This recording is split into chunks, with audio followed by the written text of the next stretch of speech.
This is the Peregrination podcast. My name is Jason. And I'm Raj, and you guys are listening to episode number 8.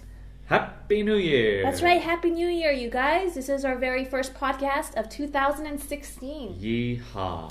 That's right. So, Jason, how was New Year's here in Chiang Mai? New Year's was nice. It was fun. There were some fireworks, a whole lot of sky lanterns like on Loy Krathong. Yeah, I was really surprised that they lit up those lanterns again. I thought it was only, for Loy Krathong, but Right. It seems to be a thing here in Chiang Mai. Yeah, it seems to happen pretty often, I guess. I don't know. Yeah, and this time we got the perspective from the rooftop at the Maya Yes. Center, which is like a mall here in Chiang Mai. Right on. And They have a bunch of bars on the rooftop. That's right, and they were having a big celebration there, and we were fortunate enough to see the lanterns from far away. And how did you feel about that, as opposed to looking at them close up like the way we did last time? It looked pretty cool to kind of see them from far away, like you get to see them across the whole sky. It was neat. Yeah, I liked it, actually. Yeah, it was a very nice perspective, and like you mentioned, the fireworks were really great. Yeah, the fireworks were really cool because they were basically everywhere you looked. Everybody was setting off fireworks at midnight, so like all across the whole horizon, like 360 degrees from the rooftop. Yeah. You couldn't go like 10 feet without seeing fireworks going up. Yeah, So beautiful. A really Yeah, it was nice cool. way to start the year. yeah, it was good. Yeah, so what do you think about having New Year resolutions? I don't do resolutions. Why is that? I don't think you need to do them for the new year. If you resolve to do something, just resolve to do it. Okay, so were there any new thoughts that you had at all about resolving anything around this time, even though if it wasn't for the new year? So no, I No? already have my resolution set. Okay. Yes, So- I want to finish my degree. I want to, get started on our travel stuff, website and everything like we're doing. Work on that stuff and, travel and have fun. So I've already decided on those things. Why do you think people like to have New Year resolutions? It's just, a year is a significant mark, I guess. But really, what if the new year started next week or a week earlier? Does it really make a difference? But like people, like to mark something special, the beginning or end of something, so it makes it easier to do. Start something new with the new year, right? Well, I'm of the opinion that, it is a good time for some people, even sometimes for myself, a good time to have resolutions because it's a new year. So you have this new hope that you have new ideas and challenges that you want to overcome.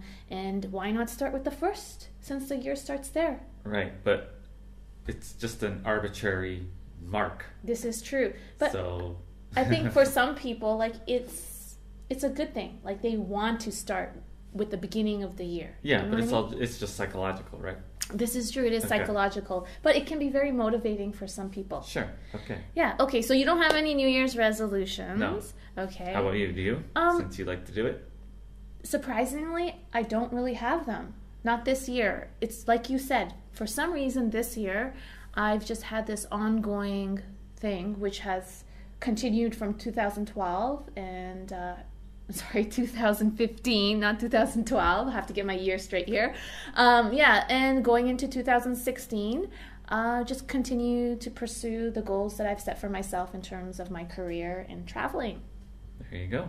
So Yeah. you already have your resolutions too. Okay, let's move on to another topic. What about the experience we just had this week? We had a already lot had of... our first adventure of the new year. That's right. We've had several. Actually, this week was crazy with so many adventures, right? Let's start off with the national park that we went to. Yeah, so we did a 3-day, 2-night trek into Mae Wong National Park. It was good. And where is that located? Southwest of Chiang Mai, I think. Yes. Yeah, southwest. It's just like I don't know if there's anything special about the park, but it's, an area to go in, and a bunch of hill tribes, I guess, live there. The White Karen, That's right. they're called. So, they're not like spear hunting jungle tribes or something, but they live in little villages and have their little huts and that kind of stuff. So yeah, and they still wear traditional dress in some places, and even though they're still Western clothing. But yeah, it was cool to see. Did you enjoy the trip? Yeah, I enjoyed it a lot. We started out with a bike trek. The bikes are really awesome, actually. That was like an hour or so biking, right? So, we went through some fields, along some back roads, saw a temple or two. It was nice. It was pleasant. Perfect weather. How about that doll museum?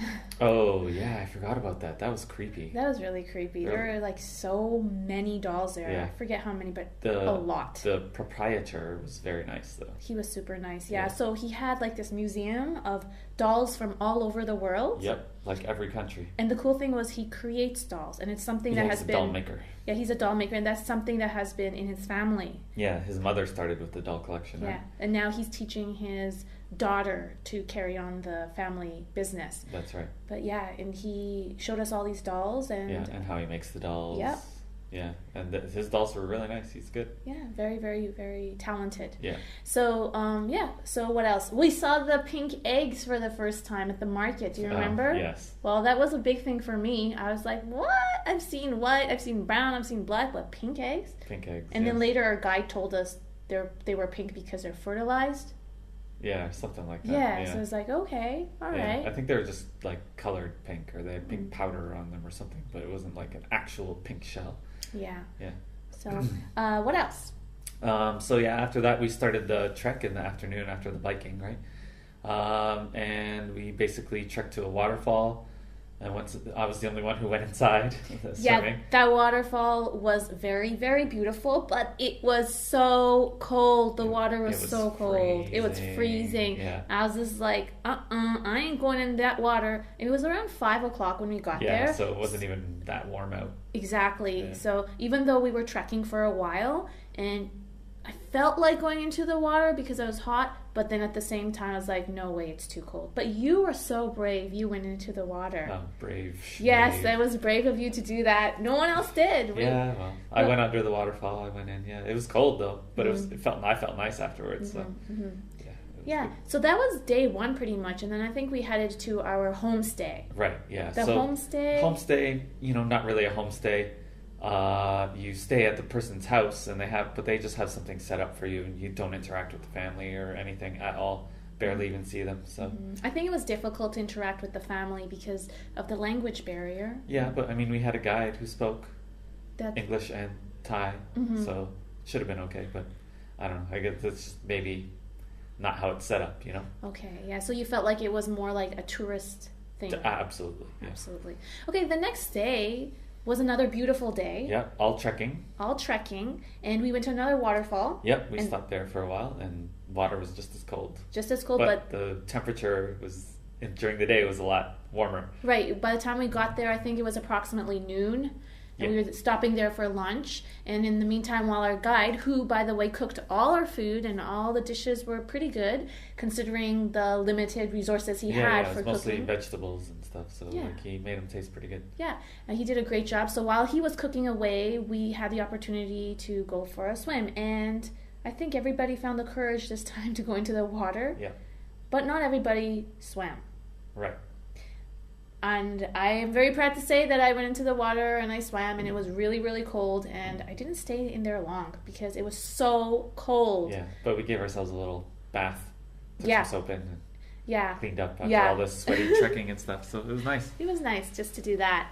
So that was good, and then we had some lunch, and then afterwards we went trekking. Yeah, we trekked to the next homestay.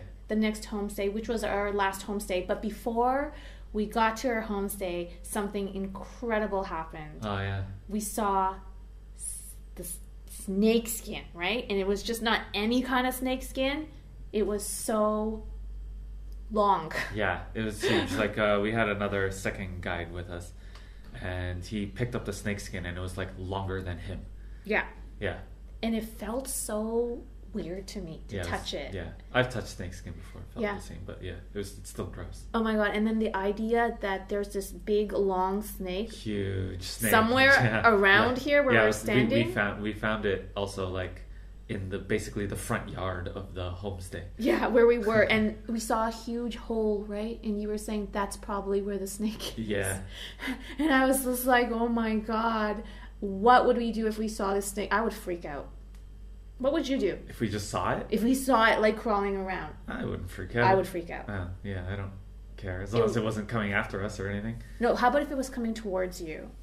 Yeah, I'd run away. That would be too scary. So anyways, we quickly left that area and we climbed up to our homestay. Yeah. And it was pretty nice, right? Because you could see a nice view from the top. There was a good view. Yeah. So we played a lot of games that night, which I found were really fun. There were mind games. Like mind games. And I didn't get any of them. They were difficult. Like all kinds of games which were introduced by the local guide. Right, yeah. Yeah, they're big, like puzzles, really, right? Mm-hmm. Like, brain teaser puzzles. Yeah. So, yeah. I don't know about you, but at that moment when we were up there and we were playing those games, I had forgotten all about the internet.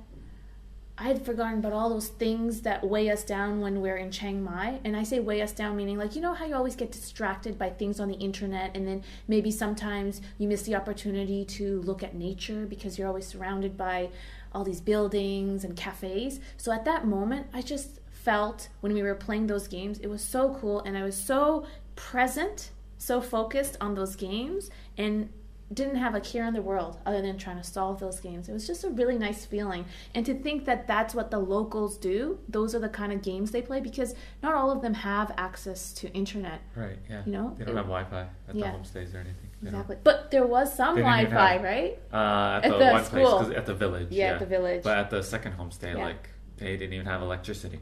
Yeah. So I felt like that was one of the closest things to feeling how it might feel like to be a local person was to play those traditional games. So that was nice. And then it was also nice to see a lot of stars in the sky. Yeah. Yeah, that's good. It was nice, a clear sky. And then the next day, we went out for our last little trip, which was trekking. Yeah, so we had to trek back to civilization, I guess, and then we had a nice little bamboo raft ride. You know what? That was my favorite part of the entire trip. Yes, I could tell you really liked it. I really enjoyed it. It turned out to be a lot better than I thought. Yeah. I thought we'd just be like floating down some crappy river or something, but it was actually, the river was kind of fast, and even though it wasn't rainy season. Yeah. There were like little rapids and stuff, so it was cool. Sure. And when they said bamboo rafting, I was thinking, okay, well, this is probably going to be very similar to what we did in India. When we went to that national park. Yeah, that was just on a lake and I had to paddle and stuff. Yeah, and then there were no rapids. And so I was thinking, okay, it's just going to be a smooth ride and we'll get to our destination. But first of all, this ride was 1 hour long. Yeah. And like you said, there were rapids and there were also bars on the side, but they were closed mostly. And our guide told us they were for locals, which reminded me of Laos, when we were in Laos. Yeah, tubing. totally. In, what do you call it? Bang. Yeah, and where you just like go on a tube and then you can like take a break. Stop by at the bar and get back on your tube or whatever. Yeah, it felt like that. But none of the places were open. Because it's not the high season for Thai tourists. So. Yeah, I think what made the trip really good was the fact the weather was great. Yeah. And there was all different kinds of activities like cycling and trekking and the bamboo rafting. And I really thought our guide was really great. He really brought some energy, a sense of humor, and he tried to make it really fun for us. Yeah, he was a good guy. Yeah, and the people we were with, they were also fun. It was nice to get to know other people. Sure. We were in a group of altogether 6 of us, right? Including us, there was 6. 6 of us. So it was a great time. But that was not the end of our adventures for the week because Christina came to Thailand. Who's Christina? Christina, you remember her? She's my assistant. Oh, How could you forget? I always talk about her. She and I had some plans which we made in Korea. I told her, hey, I'm going to be going to Chiang Mai, and if you ever want to come to Chiang Mai from South Korea, you're more than welcome. And I was thinking maybe she'll make it, maybe she won't. But she actually came. She came with her sister, and then we took her to some of the most special places we've been to in Chiang Mai. Okay, yes. You can say that. I don't know if they're the most special places, but they're good places to go. They were fun places. Yeah. I thought when we went to the Tiger Kingdom, and I had a blast last year when we came to Chiang Mai. Mm-hmm. So I wanted to show her that. Yeah, and they seemed to have a really good time. They had a good time. Touching the tigers and playing with them and stuff. So. Yeah. And myself, I was very happy to see the white tigers. Oh, yeah. That was an extra addition that they didn't have last time. Yeah. And then we also went to the... Doi Sutet. Yeah, at the temple at the top of the mountain. So it's famous here in Chiang Mai. We just went up the stairs, looked around. It's a beautiful temple still. Very nice. Temple. Yeah, Buddhist temple. So. Yeah, it's the temple that we can see from our balcony from where we are in Bantai right here. And so overall, this week has been very, very fun and different. Eventful, right? And so after this, though, it's back to work. Yes. It's a go time for us. We are trying to get a lot of our work done, and presently I'm working on the video for the whole trekking experience we had, and that should be out soon. Awesome. Is there a question of the week? No, I didn't think of a question this week. Do you have a question? No, I don't have any questions. All right. Not for you. Not this week. All right. But so anything else? No, that's about it. I'm just working on the pictures, and then I'll get back to my schoolwork. So hopefully I can get some of those up on our Facebook and Instagram or whatever soon. But that's it. Yeah. So. Okay, so that's it for this episode. It's a short one. We just wanted to tell you Happy New Year once again, and just a little bit about our traveling that we've just recently had. Yeah. And so just remember to subscribe to our iTunes. Yes, please. And on YouTube too. On YouTube as well, and Facebook and Instagram. Yep. And check out our website, which is still in construction. Yeah, under construction. Under construction. Yes. So thanks again, guys, for listening. Have a great week. Bye.